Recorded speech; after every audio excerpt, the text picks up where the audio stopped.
A journey through the towns of Basilicata, telling a story of thousands of years of history, from inland mountains to a coastline between the Ionian and Tyrrhenian seas. With crafts traditions of past and present, and tastes and colours still full of vibrant life.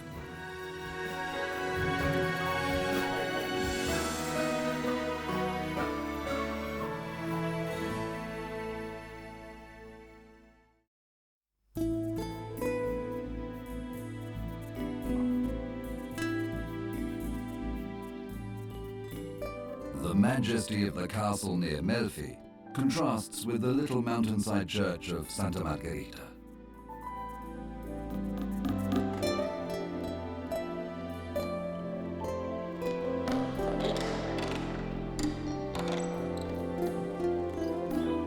Hidden in the silence of the rocks, it retains its thousand-year-old decorations.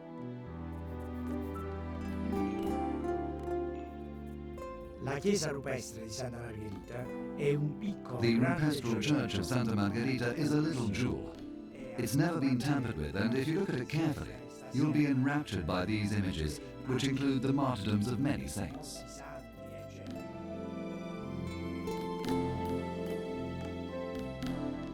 The dead souls depicted on the frescoes are on their feet, as if preceding the patterns of the Danse Macabre by a century. Apparently, Emperor Frederick II also appears among the painted figures, hunting alongside his wife and one of his sons.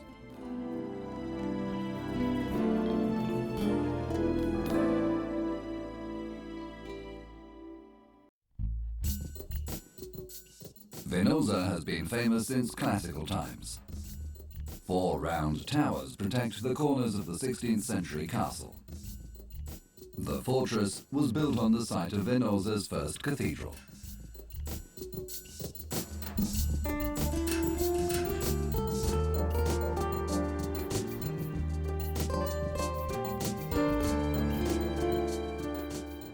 The remains of ancient Venusia Romana, the birthplace of the Latin poet Horace, are preserved in the archaeological park.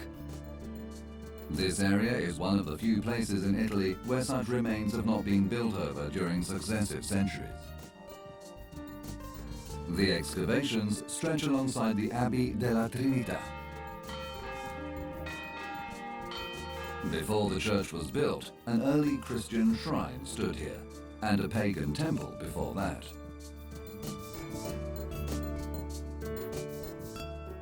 Fragments of medieval frescoes can be seen in the crypt. The window opened in the apse reveals the unfinished church.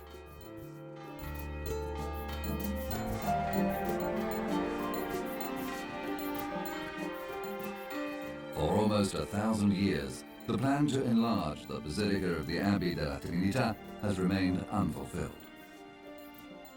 Now the unfinished church is a valuable snapshot of the past, destined to remain unchanged by time. The large columns support nothing. They are a symbol of the imposing aspect the entire building was to display.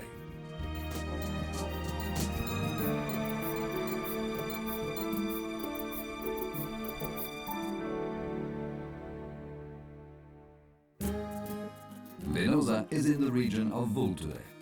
Castel Lago Pesole, in this northern part of Basilicata, owes its name to its large fortress. Even before the Romans, this location had great strategic value. The castle dates back to Norman times and embodies the vitality of the enterprises undertaken by Emperor Frederick II. Its architecture distinguishes it from other fortresses in the region and is the product of a technical and strategic know-how that was highly advanced for its time. The castle of Lago Pesole has a quadrangular layout with 4 little corner towers. It reminds you a lot of a keep or Arab fortification, and it's the symbol of that recovery of historical and architectural memory that the Crusaders gained through the Arabs. Through their friendship and knowledge, they recovered all the memory of Roman architecture that had been lost in the course of the centuries. The castle of Lago Pesole represents the uniqueness of Basilicata, of that relationship between Westerners and Easterners that we have to recover. Orientali che noi dobbiamo recuperare.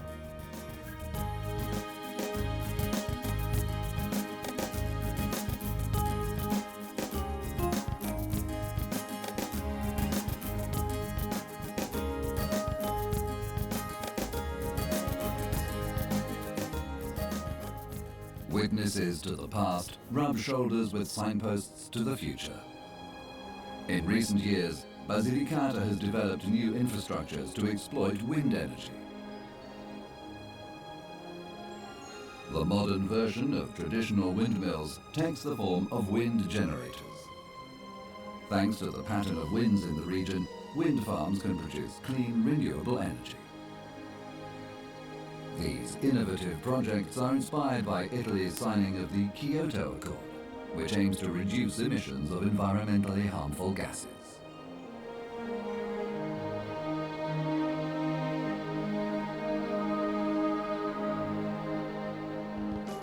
Our journey continues from the Vulture lands towards Matera, passing through Acerenza with its splendid cathedral.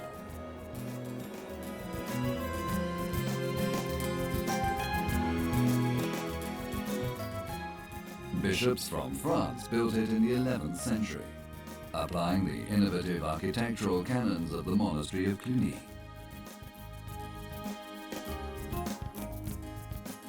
The church interiors are simple and severe.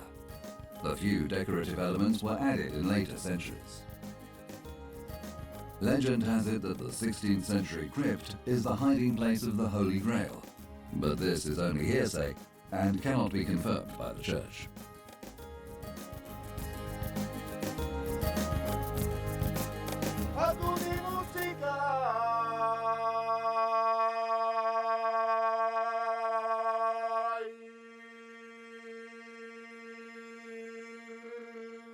A tutti muzzicai la taranda,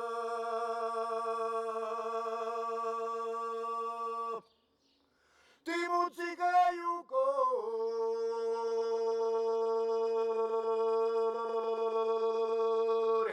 ti muzzicai un cuore la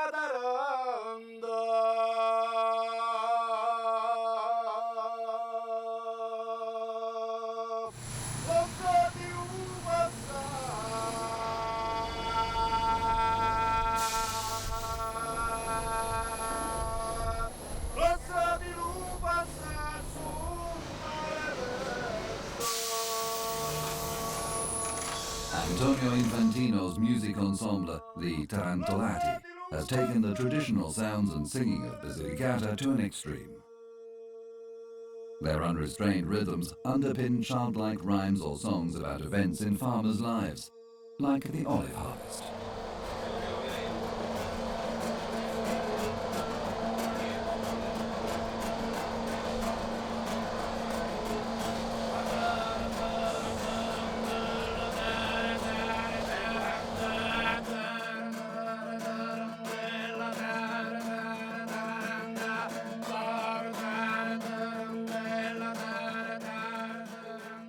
Passing through Tolve, we arrive at the region's geographic center.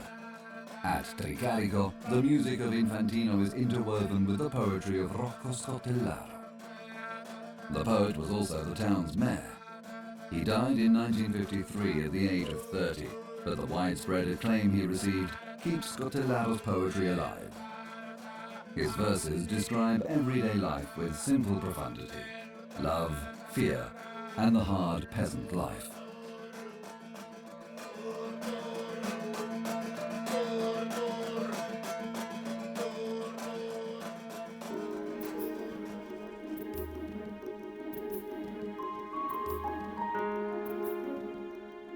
Continuing southwards, the name of Pietra Pertosa derives from Pietra Pertusa, a term used to describe the region's typical perforated rock.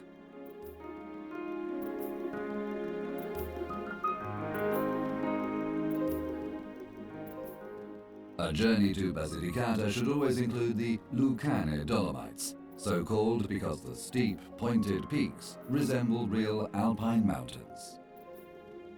Their names are imaginative interpretations of their shapes, like the royal eagle, the owl, great mother, or the anvil. Although the Lucane Dolomites may not be as tall as the alpine peaks, the sheer cliffs and narrow valleys are true mountain landscapes, dotted with small villages.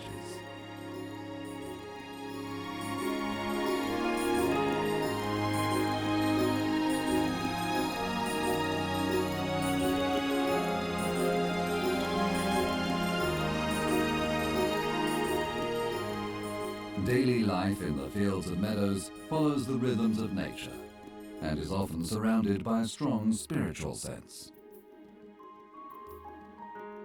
The religious faith of past and present is embodied by churches and numerous sacred works of art. The parish church that stands in the middle of Miglionico, not far from Matera, dates back to the distant past.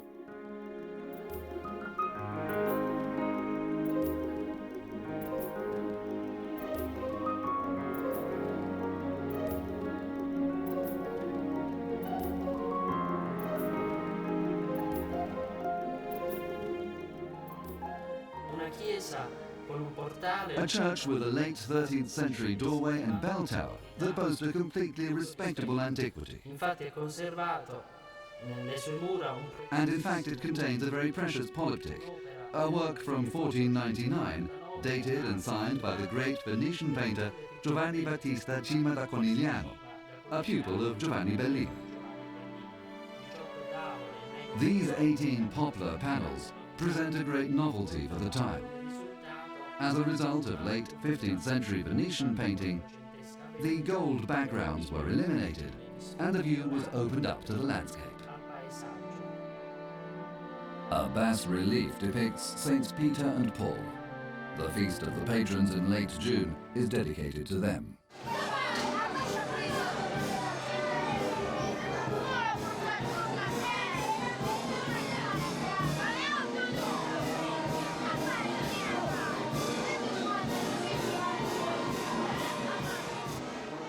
After Mass and the blessing of the grain in front of the statue, the triumphal float travels through the streets of the historic centre to the church.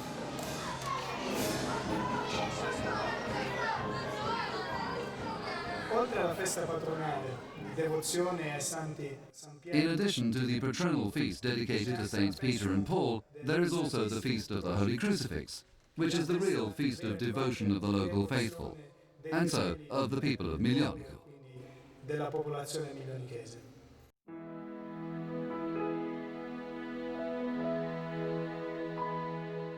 In early May, Miglionico hosts rites centering on the crucifix.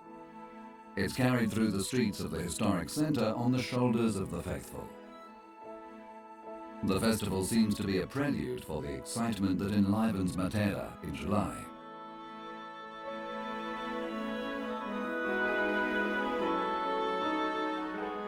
The 17th century crucifix expressed a new poetry in sacred depictions.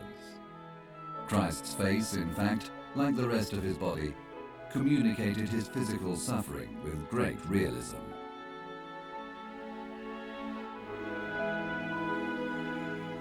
But Basilicata is not only a region of art and spirituality. Towards the region's northeastern border, there are many places famous for technological development.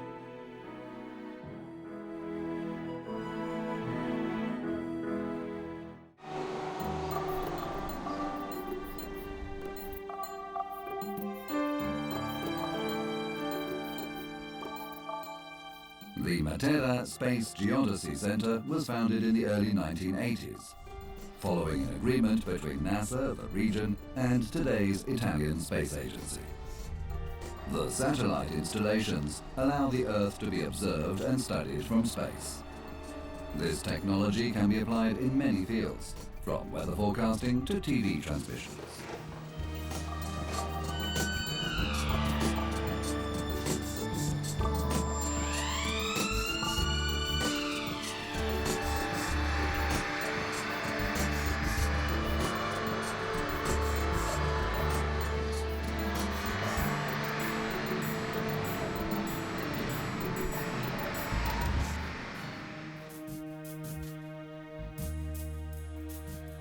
Towards Matera from the southern slopes lies the harsh landscape of the Gravina, a deep cleft carved out of the terrain by water.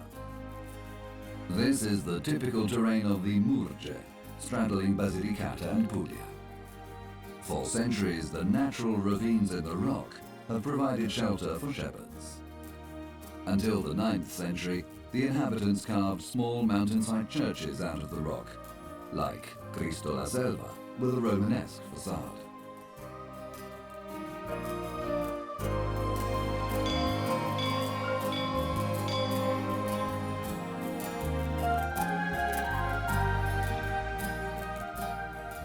The intimate details of the extraordinary lifestyles of the Matera cave dwellers has been described by writers and film directors.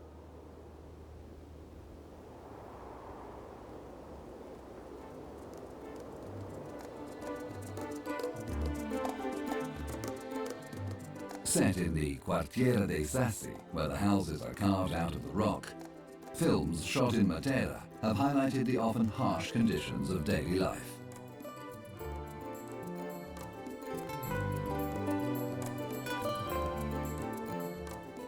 The trend was started in literature, with Christ Stopped at Eboli by Carlo Levi.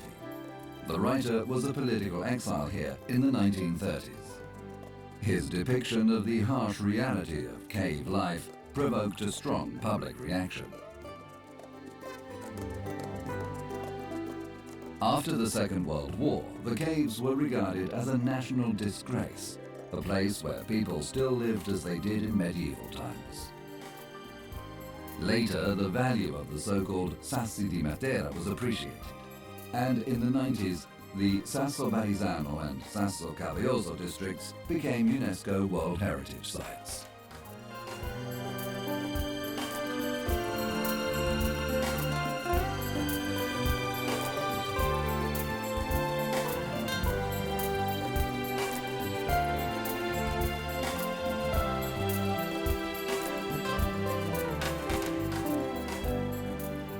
Outside the hillside areas, tough stone has also been used for building throughout the town.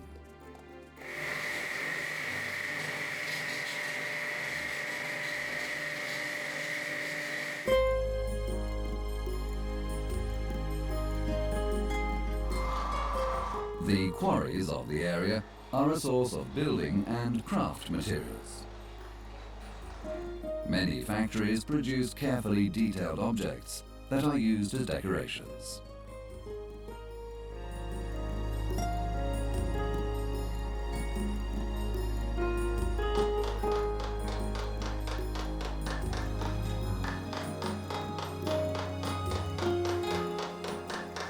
Some caves are no longer homes, but now host Matera's cultural activities.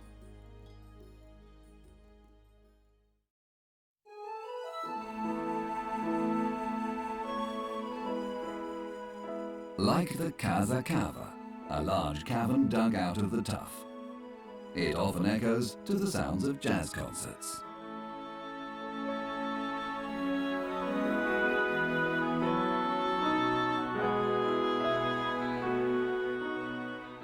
Its perfect acoustics and evocative atmosphere are the setting for many musical and cultural events.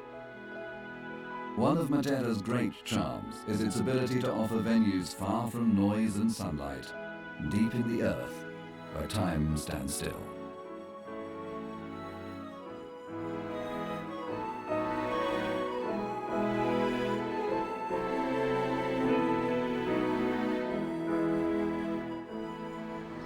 The rebirth of Matera as a UNESCO Centre of International Value is also the result of targeted investment that has breathed life into its culture, tourist facilities and crafts.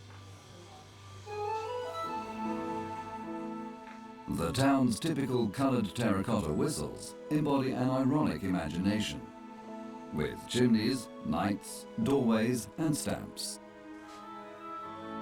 The famous whistles, called cuckoo, are regarded as good luck charms.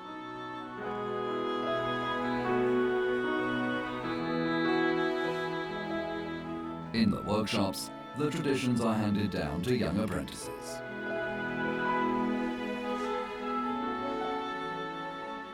The Piano di Matera district lies in the upper part of the city. Over the centuries, it has been embellished with churches, monuments and large buildings, especially when in the 17th century the city became Basilicata's capital. The arrival of rulers and bureaucrats provided a new impulse, while the teeming population of the Sassi grew ever larger. Not far from the splendid Baroque church, the charm of the hillside chapels remains intact. 160 shrines carved out of the rock. Simple places, close to the spiritual ideals of their flock. Though time has left its mark, the sacred sculptures and paintings still have a strong symbolic value. The townspeople's spirituality is embodied by the depictions of saints, and their devotion is celebrated every year in the festival of their patron saint.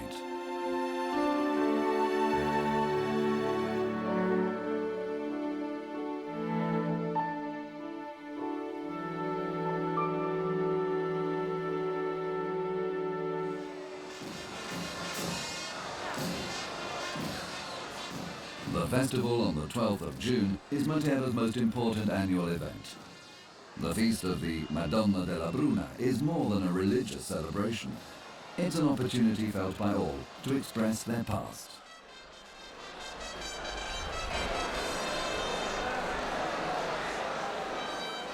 The statue of the Madonna and Child is linked to a miraculous apparition. During the festival, the triumphal float travels through the streets and then returns to the cathedral to watch over the city and its people.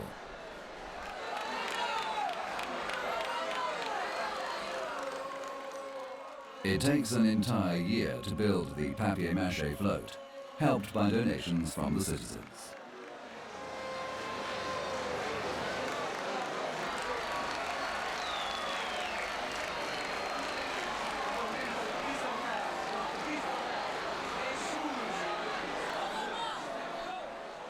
After carrying the statue back into the cathedral, the float turns back and is engulfed by the crowd. Tension rises, because now the townsfolk can take possession of it again.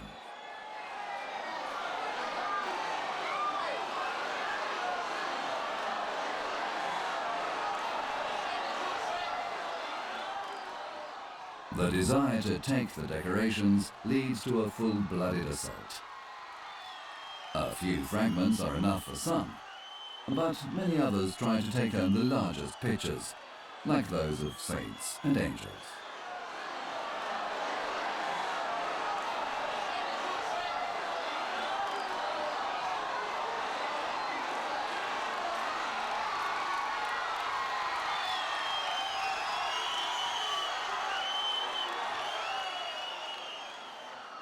Some fight courageously, but these symbols have great value, not economic, but linked to the battle for the ideals held by many of the devout. Destroying the float is part of a ritual. In the confusion, everyone knows that tomorrow they will begin to build a new one.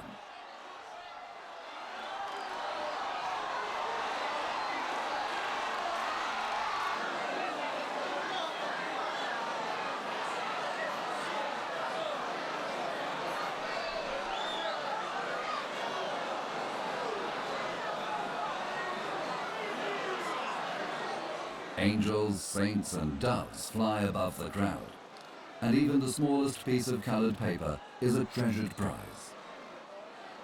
Next year, the festive lights will once again burn in the night. The ancestral rite of destruction and rebirth will be played out again in an annual celebration of Basilicata's ancient and modern traditions.